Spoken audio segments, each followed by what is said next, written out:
안녕하세요. 오랜만에 수학과 관련된 책을 소개해 드리도록 하겠습니다. 바로 이 책인데요. 수학 최상위권을 위한 엄마표 연산 로드맵이라고 하는 책입니다. 제가 어제 읽었던 기사에 중국 AI 스타트업 딥시크 지금 난리죠. 이 딥시크를 만든 그 대표자가 중고등학교 때 수학 천재였다라고 하더라고요. 그래서 본인이 이 딥시크를 만들기 전에 이미 다른 회사를 세웠었는데 그 회사 이름도 어느 수학학자의 이름을 따온 것이다 라고 하는 기사를 제가 봤는데요. 결론적으로 그 기사에서 하고자 했던 말은 AI의 기본은 수학이다. 요즘에 또 양자 컴퓨터가 또 굉장히 주목을 받고 있죠. 기존의 컴퓨터는 비트를 단위로 연산을 했다면 양자 컴퓨터는 큐비트를 단위로 엄청나게 빠른 속도로 연산을 한다고 하죠. 그런데 지금 우리 아이들의 연산 어떻게 잘 되고 있나요? 자, 이 연산이라고 하는 것은 수학의 가장 기본 디폴트 값이죠. 연산이 무너지면 사고력 수학, 그 다음에 교과 수학, 그 다음에 수학 심화, 요즘에는 그냥 수학도 아니에요. 그죠? 이렇게 다양한 이름으로 또 수학을 명명을 하는데요. 이 모든 것이 사실 의미가 없다. 연산이 무너진다면 이라고 이제 이 책에서 이야기를 하고 있습니다. 사실 그 당연한 말이고요.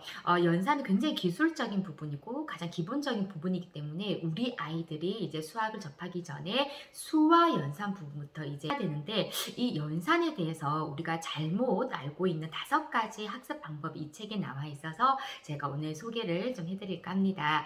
자, 그 첫 번째가요. 이 내용은 유아 자녀를 두신 어머니들이 들으시면 좋을 것 같습니다. 손에 힘이 없는 아이들에게는 연산 문제집을 풀리게 하지 말 것이라고 나와 있습니다. 우리 처음 연산 문제집을 접하면 이게 뒷줄에 보면 스티커가 되게 많아요. 저도 저희 아이 유치원 때 연산 문제집을 풀게 한 적이 있었는데요. 스티커를 떼고 붙이고 하는 힘조차도 혹시 없는 아이라면, 글 쓰는 거, 칸 안에 숫자를 쓰는 것도 좀 힘들어하는 아이라면 굳이 연산 문제집을 풀릴 필요가 없다라고 이 책에 나와 있습니다. 그러면 이 아이들은 어떻게 연산을 해야 되느냐? 교구 중심으로, 그리고 차라리 말로 묻고 말로 답하게 하는 형식으로 학습을 하는 것이 더 옳다라고 나와 있습니다. 그 다음 이제 두 번째가 정말 많은 어머니들이 착각하실 수 있는 부분인데요. 연산의 답을 맞췄다고 해서 우리 아이가 연산을 잘한다, 잘 알고 있다, 이해하고 있다라고 생각하지 말자입니다. 이게 무슨 말이냐? 사실 연산을 굉장히 기계적으로 시키시는 분들이 많이 계시죠. 그렇게 해야만 한다라고 생각하시는 분들도 많이 계실 겁니다.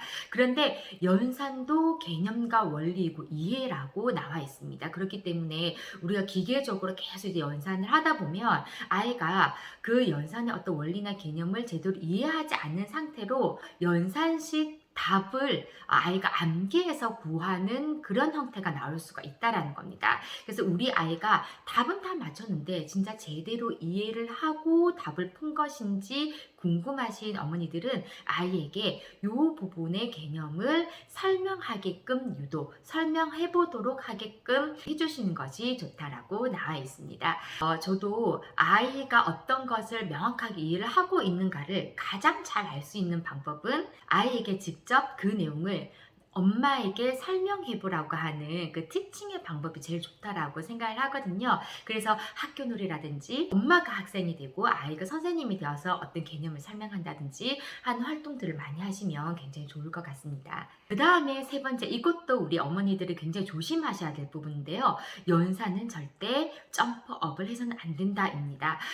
우리는 정말 많은 아이들과 비교를 알게 모르게 하게 되죠. 옆집 아이, 그리고 같은 학원에 다니는 이 아이는 벌써 이 단계를 나아가고 있는데 내 아이 연산은 왜 여기 머물고 있지?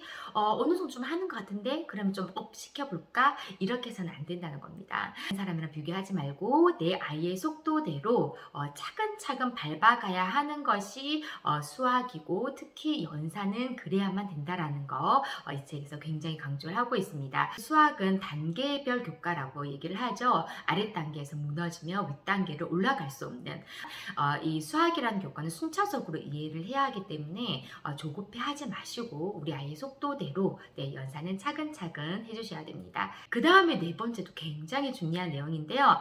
절대 연산을 한꺼번에 많이 풀리게 하지 말고 적당한 양을 꾸준하게 할 수 있도록 해야 된다입니다. 아이가 너무 힘들어하지 않는 선에서 꾸준하게 연산을 할 수 있도록 지도를 해주시는 것이 가장 좋습니다. 한꺼번에 너무 많은 분량을 이제 풀게 하면 이제 한참 또 쉬었다가 또 한꺼번에 풀고 이 방법은 결국 좋은 방법이 아니라고 하는 거죠. 사실 다른 어떤 분야도 꾸준하게 하는 것이 저는 가장 중요하다고 생각합니다. 마지막 다섯 번째는 저도 조금 신선하게 읽었던 부분인데요. 연산 학습에도 난도가 있다라고 아이에게 먼저 주입시키지 말자입니다. 이게 무슨 말이냐면 한 자릿수 더하기보다 두 자릿수 더하기가 더 어렵다라는 인식을 아이에게 부모가 일부러 먼저 주입시켜 줄 필요가 없다라는 거죠. 예를 들어서 아이가 한 자릿수 더하기 한 자릿수를 하다가 한 자릿수 더하기 두 자릿수, 그 다음 두 자릿수 더하기 두 자릿수 이렇게 연산이 올라갔을 때 이거는 두 자릿수 더하기이기 때문에 너가 그 전에 했던 한 자릿수 더하기보다 어려운 거야. 이렇게 엄마가 먼저 말할 필요가 없다라는 겁니다. 이 책에서 뭐라고 나와 있냐면 결국에는 원리는 똑같다.